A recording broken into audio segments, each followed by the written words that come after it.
എല്ലാ കൂട്ടുകാർക്കും നല്ലൊരു രാത്രി ആശംസിച്ചുകൊണ്ട് മാമ്പഴത്തിന്റെ പുതിയ വീഡിയോയിലേക്ക് സ്വാഗതം. നമുക്ക് നേരെ ഗൗതമിന്റെ അളകനന്ദയുടെ നാളത്തെ നല്ലൊരു പ്രമോ വിശേഷം കണ്ടാലോ. അങ്ങനെ ഇന്നത്തെ വിശേഷത്തെ നമ്മൾ കണ്ടു.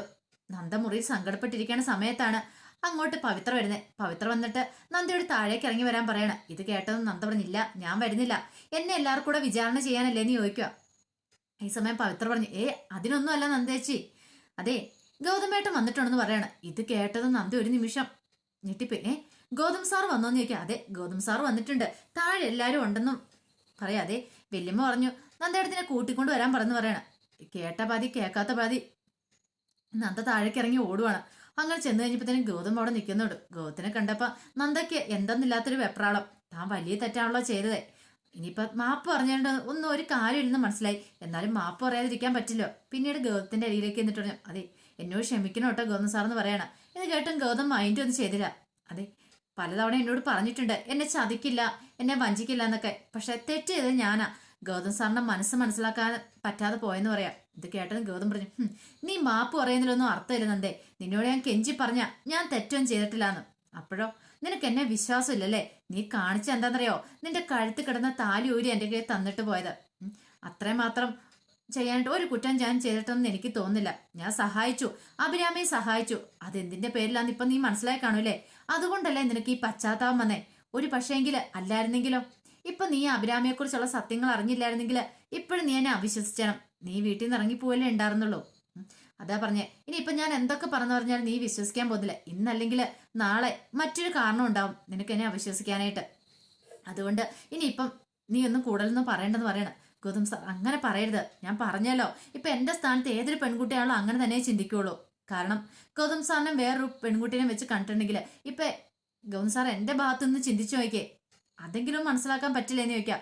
പെട്ടെന്ന് ലക്ഷ്മിയൻ പറഞ്ഞു, മോനെ ഗൗതം, നന്ദമോൾക്കൊരു തെറ്റ് പറ്റിപ്പോയി എന്നും പറഞ്ഞുകൊണ്ട് ഈ സമയം അർജുൻ പറഞ്ഞു, അത് നന്ദേടത്തേക്ക് മാത്രമല്ല ഈ കുടുംബത്തിലുള്ള എല്ലാവരും ഗൗതമേട്ടെ തെറ്റിദ്ധരിച്ചു. അതിനിപ്പം നന്ദേടത്തേക്ക് മാത്രം കുറ്റം പറഞ്ഞിട്ട് കാര്യമില്ലെന്ന് പറയാം.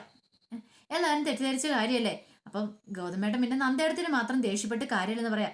ഇത് കേട്ടപ്പം ഗൗതം പറഞ്ഞു, അതെ അത് മാത്രമാണ് കുഴപ്പമില്ലായിരുന്നു എനിക്ക്. എന്നെ കുറ്റപ്പെടുത്തുവോ എന്നെ എന്ത് വേണം പറഞ്ഞോട്ടെ, എനിക്കതൊന്നും പ്രശ്നമില്ലായിരുന്നു. ഇവള് താലിമാരെ വരെ കഴുത്ത നൂരി എന്റെ കയ്യിലേക്ക് തന്നു, അതൊക്കെ ഞാൻ ക്ഷമിക്കും. പക്ഷെ ഉണ്ടല്ലോ, എനിക്ക് ക്ഷമിക്കാൻ പറ്റാത്തൊരു കാര്യമുണ്ട്. അഭിരാമിയുടെ വയറ്റി വളരുന്ന കുഞ്ഞും അവരെ ഒറ്റിക്കൊടുത്ത്, കാരണം അവരെ രക്ഷിക്കാൻ വേണ്ടിയിട്ടാ ഞാൻ ഈ ത്യാഗം എല്ലാം ചെയ്തേ. പക്ഷെ ഒരു നിമിഷം കൊണ്ടല്ലേ ഇവളെല്ലാം തല്ലി തകർത്തെന്ന് ചോദിക്കാം. ഗൗതം സാർ എന്താ പറയണേ, എനിക്കൊന്നും മനസ്സിലാകുന്നില്ല. നിനക്കൊന്നും മനസ്സിലാകുന്നില്ലല്ലേ? നീ ഇത്രമാത്രം ക്രൂരിയായപ്പോ എനിക്ക് ഇപ്പോഴാണ് നന്ദാ മനസ്സിലായത്. പക്ഷെ നീ ചെയ്തോണ്ടല്ലോ വലിയൊരു അപരാധം തന്നെ ചെയ്തേ. ഇപ്പോഴും ഞാൻ ജീവിച്ചിരിക്കുന്നുണ്ടെങ്കിൽ അതിന്റെ കാരണക്കാരനായിരുന്നറിയോ, അഭിരാമിയുടെ മരിച്ചുപോയ ഭർത്താവ് സൂരജാണ്. അപ്പം അഭിരാമിയുടെ വയറ്റി വളർന്ന കുഞ്ഞിനെങ്കിലും രക്ഷിക്കണമെന്ന് എനിക്ക് ആഗ്രഹം ഉണ്ടായിരുന്നു. ഒരു കാര്യം ഞാൻ പറഞ്ഞേക്കാം, അഭിരാമിയുടെ വയറ്റിൽ കിടന്ന കുഞ്ഞിനെ എന്തെങ്കിലും സംഭവിച്ചു പോയിട്ടുണ്ടെങ്കിൽ ഞാൻ ഒരിക്കലും പൊറുക്കാൻ പോകുന്നില്ലെന്ന് പറയാം. ഇത് കേട്ടപ്പോ അർജുൻ ചോദിച്ചു, എന്താ ഗൗതമേട്ടൻ എന്താ ഇങ്ങനെയൊക്കെ സംസാരിക്കുന്നത് ചോദിക്കാം. അതെ ഇങ്ങനെയൊക്കെ എനിക്ക് സംസാരിക്കാൻ അറിയത്തുള്ളൂ, ഞാൻ ഇനി ഇങ്ങനെ ആയിരിക്കും എന്ന് പറയാം. പെട്ടെന്ന് എന്താ പറഞ്ഞു, അതെ എന്നോട് പൊറുക്ക് ഗൗതം സാർ, ഞാൻ പറഞ്ഞല്ലോ എനിക്കൊരു തെറ്റുപറ്റി പോയി. ഈ സമയം ഗൗതം പറഞ്ഞു, തെറ്റോ? നീ ഇത് തെറ്റിന് വേണ്ടി എത്ര വലിയ വില കൊടുക്കേണ്ടതെന്ന് നിനക്കറിയാവോ? ഒരു പക്ഷെ നിനക്ക് എന്റെ സീരിയസ്നെസ് അറിയത്തില്ല. നീ ചെയ്ത എത്ര വലിയ ചതിയാന്നുള്ള കാര്യം. അതും എന്നോട് എന്റെ കൂടെ നിന്നിട്ട് എന്നെ വഞ്ചിക്കുമല്ലേ ഇതെന്ന് ചോദിക്കാം. ഈ സമയം നന്ദ പറഞ്ഞു, ഞാനൊരു തെറ്റും ചെയ്തിട്ടില്ല, തെറ്റ് ചെയ്തിട്ടില്ല പോലും. നീ ഇത് കൂടെ ഇനിയിപ്പോ എന്ത് ചെയ്യാനായിരിക്കുന്നേ?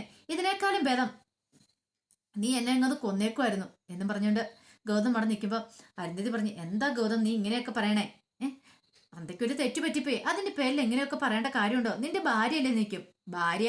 ഇനി ഇവൾക്ക് ആ പതിവ് കിട്ടാൻ പോണില്ല. ഭാര്യ എന്നുള്ള സ്ഥാനമൊക്കെ എപ്പോഴേ ഇവള് തട്ടി തെറിപ്പിച്ചിട്ട് പോന്നാ. ഇനിയിപ്പോ ഇവളെന്താ പറഞ്ഞേ? അന്ന് ഇവൾ എൻ്റെ അടുത്ത് വന്നപ്പോൾ പറഞ്ഞൊരു കാര്യമുണ്ട്, ഇനി അവൾക്ക് ആ സ്ഥാനം വേണ്ടെന്ന്. അങ്ങനെയുള്ള ഇവൾക്ക് ഇനി എന്തിനാ ഞാൻ ആ സ്ഥാനം കൊടുക്കുന്നത്? ഇന്നല്ലെങ്കിൽ നാളെ വീണ്ടും ഇവൾ ഇത് തന്നെ ആവർത്തിക്കും. അതുകൊണ്ട് ഇനിയിപ്പം നമ്മൾ തമ്മിൽ ഒരു ബന്ധം ഉണ്ടാവില്ല. നിനക്ക് നിന്റെ വഴി എന്താ വെച്ചാൽ തിരഞ്ഞെടുക്കാം. ഇനി ഞാൻ നിന്റെ ജീവിതത്തിൽ ഒന്നിനും ഇടപെടാൻ പറ്റില്ല. പക്ഷെ ഒരു കാര്യമുണ്ട്, അഭിരാമിയോട് ആ ക്രൂരത ചെയ്ത ആരാണെങ്കിലും അവരെ ഞാൻ വെറുതെ വിടാൻ പോകുന്നില്ലെന്ന് പറയാം. ഇത് കേട്ടതും പിങ്കിയുടെ മുഖമൊന്നും ഞെട്ടി. പിങ്കി ആകെപ്പാടെ ഒന്നും ഞെട്ടി. കാരണം ഇതെല്ലാം പിന്നിലെ സൂത്രധാര പിങ്കിയായിരുന്നു. പിങ്കിക്കറിയാം ഗൗതത്തിനെ നന്ദയിലെ അകറ്റാനുള്ള ഏറ്റവും നല്ല മാർഗം അഭിരാമി എന്നുള്ളത്. അഭിരാമിയായിട്ട് ഗൗതത്തിന് ഒരുപക്ഷെ ഒരു ബന്ധം ഉണ്ടായിരിക്കില്ല. പക്ഷെ നന്ദനെ ഇങ്ങനെ പറഞ്ഞ് പിരികേറ്റി കൊടുത്തോണ്ടിരുന്ന ആള് പിങ്കിയാണ്. എന്നിട്ടാണ് രണ്ടുപേരും രണ്ട് വഴിക്കാക്കാനായിട്ട് ഈ ശ്രമങ്ങളൊക്കെ നടത്തിയത്. അപ്പൊ പിങ്കി നന്ദ അങ്ങോട്ട് പോയ സമയത്ത്, ഗൗതത്തിനെ കാണാൻ പോയ സമയത്ത് പിങ്കിയാണ് അങ്ങനെ ആ ഒരു ഇൻഫർമേഷൻ കൊടുത്തത്. ക്യാപ്റ്റൻ അഖില എന്നുള്ള പേരിലുള്ള ഒരു സ്ത്രീ ഹോസ്പിറ്റലുണ്ട്, അഭിരാമി എന്ന പേരിലേക്കാണ് അവർ അറിയപ്പെടുന്നത്. ഗൗതത്തിന്റെ കൂടെ ഉണ്ടെന്നൊക്കെ പറഞ്ഞു, ഗൗതത്തിന്റെ കൂടെ അല്ല, അങ്ങനെ ഹോസ്പിറ്റൽ ഉണ്ടെന്നൊക്കെ പറഞ്ഞു കൊടുത്തേ. അങ്ങനെ ഒറ്റിക്കൊടുത്ത ആള് പിങ്കിയാണ്. പക്ഷെ ഗൗതത്തിന്റെ പേര് മനഃപൂർവ്വം പറഞ്ഞില്ല. കാരണം ഗൗതത്തിന്റെ പേര് പറഞ്ഞിട്ടുണ്ടെങ്കിൽ തനിക്ക് ഗൗതവുമായിട്ടൊരു ജീവിതം ഉണ്ടാകത്തില്ല. കാരണം നന്ദ ഒഴിഞ്ഞു പോകണം ഇവിടുന്ന്. നന്ദയും ഗൗതം മുടക്കി പിരിഞ്ഞു പോയിട്ട് ഗൗതത്തിനെ തനിക്ക് സ്വന്തമാക്കണം. അങ്ങനെയാണെങ്കിൽ ഗൗതത്തിന്റെ പേര് പറഞ്ഞാൽ ഗൗതം അകത്താവുമല്ലോ, പിന്നെ അത് നടക്കത്തില്ല. അതുകൊണ്ട് പിങ്കി ബുദ്ധിപരമായിട്ടാണ് പ്രവർത്തിച്ചത്. ഈ സമയം പിങ്കി ആ കാര്യങ്ങളൊക്കെ മനസ്സിൽ ഓർക്കുക.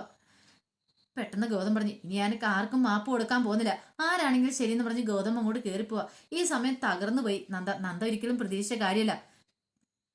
ലക്ഷ്മിയും പറഞ്ഞു, പോട്ടെ മോളെ, അവന്റെ മനസ്സിലെ വിഷമം അങ്ങോട്ട് മാറുമ്പോൾ അതൊക്കെ മാറിക്കണം, അറിയാലോ. കാരണം അവൻ ഇപ്പം ജീവിച്ചിരിക്കുന്നുണ്ടെങ്കിൽ എൻ്റെ മോൻ എൻ്റെ കൺമുന്നിൽ ജീവനോടെ ഉണ്ടെങ്കിൽ അതിന് കാരണം സൂരജായിരുന്നു. അവനില്ലായിരുന്നെങ്കിൽ ഒരിക്കലും എൻ്റെ മോൻ നീ ഭൂമിയിൽ ഉണ്ടാകത്തില്ലായിരുന്നു. നിനക്ക് ഇങ്ങനെ ഒരു ഭർത്താവിനെയും കിട്ടത്തില്ലായിരുന്നു പറയാം. ഞാൻ എന്ത് ചെയ്യണം അമ്മേ, എനിക്കറിയില്ല. ആ സമയത്ത് എൻ്റെ മനസ്സിൽ അങ്ങനെ ചില ചിന്തകളൊക്കെ ഉണ്ടായി. പക്ഷെ എനിക്ക് ഗൗതം സാറിന് ഒരു അവിശ്വാസമൊന്നും ഇല്ലായിരുന്നു. പക്ഷെ ഗൗതം സാറിനെ അവളെ കണ്ടതോടുകൂടി എനിക്ക് ചില സംശയങ്ങളൊക്കെ ഉണ്ടായി. ഞാൻ 1000 വട്ടം ഗൗതം സാറിന് ചോദിച്ചാൽ ഈ അഭിരാമി ആരാ, അതിനെക്കുറിച്ചുള്ള സത്യങ്ങളൊക്കെ പറയാനായിട്ട് ഒരു വട്ടമെങ്കിലും എന്നോടൊന്ന് തുറന്നു പറയായിരുന്നെങ്കിൽ ഇങ്ങനത്തെ കാര്യങ്ങളൊന്നും സംഭവിക്കില്ലായിരുന്നു. ഞാനൊരു പോലീസ് ഓഫീസറുടെ മോളല്ലേ, അപ്പൊ രഹസ്യങ്ങൾ സൂക്ഷിക്കാൻ എനിക്കും അറിയില്ലേ. എന്നോട് പറഞ്ഞായിരുന്നു എന്തായിരുന്നു കുഴപ്പം. ഇത് കേട്ടപ്പോൾ അടുത്തത് പറഞ്ഞു, അത് പറഞ്ഞിട്ട് കാര്യമില്ല. എന്താ, അവനവന്റെ ഒഫീഷ്യൽ കാര്യങ്ങളായിരിക്കും. അവനവന്റെ അറിയാലോ, അവനൊരു പോലീസ് ഉദ്യോഗസ്ഥനാണ്. അപ്പൊ അവന് അവൻ്റെതായ രഹസ്യങ്ങളൊക്കെ കാണും. അതിപ്പോ എല്ലാവരോടും വിളിച്ചു പറയാനൊന്നും പറ്റത്തില്ലോ. അതുകൊണ്ടാണ്. ഇത് കേട്ടപ്പം ലക്ഷ്മി പറഞ്ഞു, മോള് വിഷമിക്കാന്ന് പറഞ്ഞപ്പോഴത്തേനും നന്ദ എന്ത് ചെയ്യണം, ലക്ഷ്മിയമ്മയുടെ ചാരത്തേക്ക് വേണ്ടി പൊട്ടിക്കരയുവാണ്. ലക്ഷ്മിയമ്മയ്ക്ക് അറിയില്ലായിരുന്നു ഇനിയിപ്പൊ എങ്ങനെ നന്ദേനെ ആശ്വസിപ്പിക്കണം എന്നുള്ളത്. നന്ദയ്ക്ക് മുറിയിലേക്ക് പോകാനും കൂടെ തോന്നിയില്ല. ഇനി മുറിയിലേക്ക് പോയിട്ടുണ്ടെങ്കിലും ഗൗതം സാറ് തന്നോട് ആ രീതിയിലായിരിക്കും പെരുമാറുള്ളൂ. ഇനിയിപ്പോ തന്നെ ഒരു ഭാര്യയായിട്ട് ഒരിക്കലും അംഗീകരിക്കാനും പോകുന്നില്ല. ഇനിയിപ്പോ അഭിരാമിക്ക് എന്തെങ്കിലും സംഭവിച്ചിട്ടുണ്ടെങ്കിൽ അവൾ ഇനി ഒരുപക്ഷെ വലിയ കടുങ്കയും ചെയ്യുവോ. അവളുടെ വയറ്റിൽ കിടക്കുന്ന കുഞ്ഞ്, അത് മാത്രമല്ല അവളുടെ സ്റ്റേജ് എന്തോ ക്രിട്ടിക്കൽ സ്റ്റേജ് എന്നാണ് പറയുന്നതായിട്ട്. കാരണം ഡെലിവറി അടുക്കാറായി. ആ സമയത്ത് അവൾക്ക് പ്രഷറും കാര്യങ്ങളും എല്ലാം കൂടിയിട്ടുണ്ട്. അപ്പൊ പോലീസും കൂടെ അറസ്റ്റ് ചെയ്തിട്ടുണ്ടെങ്കിൽ ആ കുഞ്ഞിന് എന്തെങ്കിലും സംഭവിച്ചാൽ പിന്നെ ഗൗതം വെറുതെ ഇരിക്കില്ലെന്ന് നന്ദിക്ക് മനസ്സിലായി. അങ്ങനെ നന്ദ തകർന്ന മനസ്സോടുകൂടി അങ്ങോട്ട് കയറിപ്പോവാ. പിന്നീട് കാണിക്കുന്ന അർജുൻ മുറിയിലേക്ക് വരുവാണ്. ഈ സമയം പിങ്കി ഇങ്ങനെ ഓരോന്നൊക്കെ ആലോചിച്ചുകൊണ്ടിരിക്കുക. അപ്പൊ അർജുൻ ഒരു കാര്യത്തിൽ ഉറപ്പുണ്ടായിരുന്നു, ഒരു കാരണവശാലും നന്ദേടത്തി ഗൗതമേണ്ണ ഒറ്റ കൊടുക്കത്തില്ല.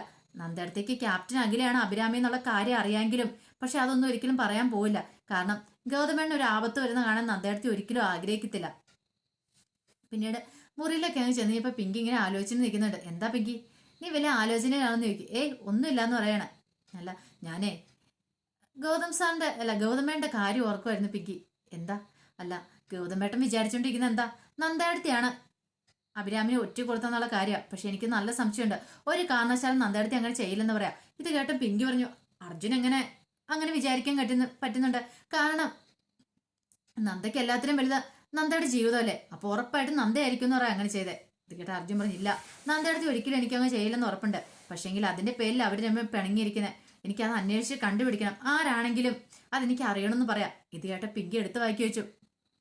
അല്ല അർജുൻ, ഞാൻ ഒരു കാര്യം ചോദിച്ചട്ടെ, അർജുൻ എന്തിനാ ഇതിന്റെയൊക്കെ പുറകെ പോകുന്നേ? ഇനിയിപ്പൊ കാര്യം കഴിഞ്ഞു, അഭിരാമി ഇനിയിപ്പം പോലീസ് കൊണ്ടുപോയല്ലോ, ഇനിയിപ്പൊ അതിന്റെ പുറകെ പോകണോ? ഇനിയിപ്പൊ അതിന്റെ പുറകെ പോയിട്ട് ഇനിയിപ്പൊ അർജുൻ എന്തെങ്കിലും പ്രശ്നമാണെന്ന് പറയാം. അർജുൻ പറഞ്ഞു, എനിക്ക് എന്ത് പ്രശ്നമായാലും കുഴപ്പമില്ല, എന്നെ ഇങ്ങോട്ട് തിരികെ കൊണ്ടുവന്ന നന്ദേടത്തിയാ. അപ്പൊ ആ നന്ദിയും കടപ്പാടും എനിക്ക് നന്ദേടത്തിയിട്ടുണ്ട്. ഒരു കാരണവശാലും ഗൗതമേണ്ണനും നന്ദേടത്തിയും തമ്മിൽ പിരിയാൻ ഇടവരില്ല. കാരണം ഇപ്പോഴത്തെ ഗൗതമേണ്ണന്റെ ഈ മനമാറ്റത്തിന് കാരണം നന്ദേടത്തി ഒരുപക്ഷെ ഒറ്റ കൊടുത്തെന്നുള്ള ചിന്ത മാത്രമാണ്. അതുകൊണ്ട് ഇനി ആ ചിന്താഗതി ഒന്ന് മാറ്റിയെടുക്കണമെന്ന് പറയാം. ഇത് പറഞ്ഞിട്ട് അർജുൻ അങ്ങോട്ട് ഇറങ്ങിപ്പോ. അപ്പൊ പിങ്കി ആലോചിച്ചു, ദൈവമേ, ഇനി ഇങ്ങനെ തപ്പി കണ്ടുപിടിച്ച് കഴിയുമ്പോൾ താനാണ് ആ ഇൻഫർമേഷൻ കൊടുത്തതെന്നെങ്ങനെ അറിഞ്ഞിട്ടുണ്ടെങ്കിൽ അതോടുകൂടി തീർന്നു. എന്ത് ചെയ്യണമെന്നറിയില്ല പിങ്കിക്ക്. പിങ്കി നേരെ സാന്ദ്രനെ വിളിക്കുകയാണ്. സാന്ദ്രനെ വിളിച്ചിട്ട് ഇതിനെക്കുറിച്ചൊക്കെ സംസാരിക്കുകയാണ്. എനിക്ക് എന്ത് ചെയ്യണമെന്ന് അറിയില്ല സാന്ദ്ര, നീ പേടിക്കാതിരിക്കുക, ഒന്നും സംഭവിക്കത്തില്ല, ഞാനല്ലേ ഉറപ്പ് വരുന്നേ. അല്ല അതൊന്നും ഇല്ലെന്നേ, ഒരു കാരണവശാലും കണ്ടുപിടിക്കാനും പോകുന്നില്ല. പിന്നെ നന്ദ, ഈ സമയം അവരെ രണ്ടുപേരും അകറ്റാൻ കിട്ടിയ സമയം നിനക്ക്, നീ അത് മാക്സിമം വിനിയോഗിക്കണം എന്ന് പറയാ. ഗോഹത്തിന്റെ മനസ്സിലേക്ക് ഇനി തീ കോരിയേണ്ട ആള് നീയാണ്. നിനക്ക് ഗോഹത്തിനെ സ്വന്തമാക്കണേന്ന് ചോദിക്കും. അതെ, സ്വന്തമാക്കണം. അതിനു വേണ്ടിയിട്ടാണല്ലോ നീ ഇത്രയും കാലം കിടന്ന് കളിച്ചത്. അപ്പൊ നിനക്കായിട്ട് ദൈവം തന്നെ ഒരു അവസരമാണ്. നന്ദനെ എത്രയും പെട്ടെന്ന് ആ വീട്ടിൽ നിന്ന് പുകച്ച് പുറത്തടിക്കാൻ പറയണം. ഇത് കേട്ടപ്പം പിങ്കി ശരിയാ, ഞാൻ നോക്കട്ടെ, എന്നെ കൊണ്ട് എന്റെ കഴിവിന്റെ പരമാവധി ഞാൻ ശ്രമിക്കാന്ന് പറഞ്ഞിട്ട് പിങ്കി ഫോൺ വെക്കുവാണ്. ഈ സമയം നന്ദ വല്ലാത്ത സങ്കടത്തിലായിരുന്നു. നന്ദ മുറിയിലേക്ക് അങ്ങോട്ട് കയറി ചെല്ലുമ്പോഴത്തേനും ഗൗതം അവിടെ പതുക്കെ കിടക്കുന്നുണ്ടായിരുന്നു. അങ്ങനെ നന്ദ വന്നിട്ട് മുറിയിലേക്ക് വന്നിട്ട് പോലും മൈൻഡ് ചെയ്തില്ല. അപ്പൊ നന്ദയ്ക്ക് അതോടെ കണ്ടു കഴിഞ്ഞപ്പോഴത്തേനും ഒന്നുകൂടെ സങ്കടം കൂടുവരെ. പിന്നീട് നന്ദി എന്നോട് സാർ ഞാൻ പറഞ്ഞല്ലോ, എന്നോട് ക്ഷമിക്കാൻ പറഞ്ഞല്ലോ, ഞാൻ ഒരു തെറ്റും ചെയ്തിട്ടില്ലാന്ന് പറഞ്ഞല്ലോ, ഇനി ഞാൻ ഇത് കൂടുതൽ എങ്ങനെയാ പറയണേ? ഇനി എനിക്ക് ചങ്ക് പറിച്ച് കാണിച്ചു തരാൻ പറ്റും, ഞാൻ അങ്ങനെ ചെയ്തേനെ. പക്ഷെ എനിക്ക് അതിന് കഴിയില്ല ഗോവിന്ദ സാർ. ഒരു കാരണവശാലും ഞാൻ അഭിരാമിയുടെ പേരോ അങ്ങനെ ഒന്നിനെക്കുറിച്ച് ഞാൻ ആരോടും പറഞ്ഞിട്ടില്ല. ഞാൻ ADGP ഓഫീസിൽ പോയി സാറിനെ കണ്ടെന്നുള്ള ശരി തന്നെയാ. ഞാൻ അഭിരാമിയെക്കുറിച്ചുള്ള കാര്യങ്ങളൊക്കെ പറഞ്ഞു. പക്ഷെങ്കിൽ ക്യാപ്റ്റൻ അഖിലയാണ് അഭിരാമി എന്നുള്ള കാര്യം അതൊന്നും ഞാൻ പറഞ്ഞിട്ടേ ഇല്ല. സാറിനറിയാലോ, ഞാൻ അവിടെ നേരെ ഇങ്ങോട്ട് വീട്ടിലേക്ക് തന്നെ പോന്നേ, അല്ലാതെ ആരോടും വിളിച്ച് ഈ കാര്യങ്ങളെക്കുറിച്ച് സംസാരിച്ചിട്ട് പോലുമില്ല. അല്ലെങ്കിൽ ഞാൻ അങ്ങനെ ചെയ്യുമെന്ന് തോന്നുന്നുണ്ടോ? ഗൗതം സാറിന് ഒരിക്കലും ഞാൻ ഒറ്റ കൊടുക്കുമെന്ന് തോന്നുന്നുണ്ടോ? ഇത് കേട്ടോ ഗൗതം പറഞ്ഞു, എനിക്കിനി കൂടുതലൊന്നും പറയാനും ഇല്ല കേൾക്കാനും ഇല്ല നന്ദ. എന്നോട് നീ സംസാരിച്ചോട് വരണ്ടെന്ന് പറയണം. നമ്മൾ തമ്മിലുള്ള ബന്ധം തീർന്നു. പറഞ്ഞ മനസ്സിലായാലോ? നിനക്ക് ഈ മുറി കഴിയണോ വേണ്ടോ നീ തന്നെ തീരുമാനിക്കണം. ഒരിക്കലും ഒരു നിർബന്ധമില്ലെന്ന് പറയാം. ഇതോടെ കേട്ട് കഴിഞ്ഞപ്പോൾ നന്ദ ആകെപ്പാടെ തകർന്നു പോയി. നന്ദ പതുക്കെ മുറിയിൽ നിന്ന് അങ്ങോട്ട് ഇറങ്ങി വരുവാണ്. കാരണം നന്ദയ്ക്ക് മനസ്സിലായി ഇനിയിപ്പോൾ താൻ ആ മുറിയിലിരുന്നിട്ട് കാര്യമില്ല. കാരണം ഗൗതം സാറിന്റെ മനസ്സൊന്നും പെട്ടെന്ന് മാറാൻ പോകുന്നില്ല. അഭിരാമിനെ ഒറ്റ കൊടുത്ത് ആരെന്ന് കണ്ടുപിടിക്കണം. ഒരുപക്ഷെ ആരായിരിക്കും ആ ഇൻഫർമേഷൻ കൊടുത്തിരിക്കുന്നത്? തനിക്കും പിങ്കിക്കും ഒക്കെ അറിയാവുന്ന കാര്യങ്ങളാണ്. ഒരുപക്ഷെ പിങ്കിയാണോ അങ്ങനെ ചെയ്തേ? അങ്ങനെ ഒരു ചിന്തയൊക്കെ മനസ്സിലുണ്ടാകുന്നുണ്ടായിരുന്നു. അങ്ങനെ അവിടെ ഇരിക്കുന്ന ഈ സമയത്ത് ലക്ഷ്മിയമ്മ അങ്ങോട്ട് കയറി വന്നു. ലക്ഷ്മിയമ്മയ്ക്ക് മനസ്സിലായി നന്ദയുടെ മുഖം കണ്ടപ്പോൾ എന്തോ ഒരു പന്തികേടുണ്ട്. ലക്ഷ്മിയമ്മ എന്താ മോളെ, എന്താ ഇവിടെ ഇരിക്കണേന്നൊക്കെ? ഒന്നുമില്ല അമ്മയെന്ന് പറയണേ. എനിക്ക് മനസ്സിലായി ഗൗതമോന് അവൻ നിന്നെ ചീത്ത പറഞ്ഞില്ലേന്ന് ചോദിക്കാം. അതൊന്നും കുഴപ്പമില്ല, അന്ന് സാരമില്ലാന്നേ. ഞാൻ അവനോട് ഒന്നുകൂടെ സംസാരിച്ച് അവന്റെ മനസ്സിലെ വിഷമങ്ങൾ വെച്ചിട്ട് മാറ്റാൻ നോക്കാന്ന് പറയണേ. അതൊന്നും കുഴപ്പമില്ലമ്മേ, പ്രശ്നമില്ല. ഗൗതം സാറിന് ചീത്ത പറഞ്ഞിട്ട് കാര്യമില്ല. കാരണം ഞാൻ അങ്ങനത്തെ പ്രവൃത്തിയല്ലേ ചെയ്തേ. ഒരിക്കലും അങ്ങനെ ചെയ്യാൻ പാടില്ലാത്ത പ്രവൃത്തിയല്ലേ ചെയ്തേ. ആ മുഖത്തേക്ക് താലി വലിച്ചെറിഞ്ഞിട്ട് പോരേണ്ട ഒരു കാര്യമില്ലായിരുന്നു. പക്ഷെ ആ സമയത്ത് ഞാൻ അങ്ങനെ ചെയ്തു പോയതാ അമ്മേ. ഇനിയിപ്പം ഞാനത് പറഞ്ഞിട്ട് കാര്യമില്ല, തെറ്റെന്റെ ഭാഗത്തല്ലേ. ഗൗതം സാറിനോട് അതുകൊണ്ട് എന്നെ വീണ്ടും ജീവിതത്തിലേക്ക് ക്ഷണിക്കാൻ പറയാൻ പോലുള്ള യോഗ്യത അർഹത എനിക്കില്ല എന്ന് പറയണം. ഇത് കേട്ടപ്പോൾ ലക്ഷ്മിയമ്മ പറഞ്ഞു, മോള് വിഷമിക്കാതിരിക്കുക, എന്തേലും ഒരു വഴി ദൈവമായിട്ട് കാണിച്ചു തരും, ധൈര്യമായിട്ടിരിക്കുക. പിന്നെ ഞാൻ ഇൻഫർമേഷൻ കൊടുത്ത് ആരാന്ന് എത്രയും പെട്ടെന്ന് മോള് കണ്ടെത്തണം എന്ന് പറയാം. ഇത് കേട്ടപ്പോൾ നന്ദ പറഞ്ഞു, ശരിയമ്മേ, അത് എത്ര എന്ന് പറഞ്ഞാൽ ആരാണെങ്കിൽ ഞാനത് കണ്ടെത്തിയിരിക്കും എന്ന് പറയാണ്. അപ്പൊ അതിന്റെ വിശേഷങ്ങളൊക്കെ നാളെ നമ്മൾ കാണാൻ പോകുന്നത്. ആ വിശേഷങ്ങൾക്കായി നമുക്ക് എല്ലാവർക്കും കാത്തിരിക്കാം കേട്ടോ. ഒരിക്കൽ കൂടി എല്ലാവർക്കും നല്ലൊരു രാത്രി ആശംസിച്ചു നിർത്തുന്നു. നന്ദി.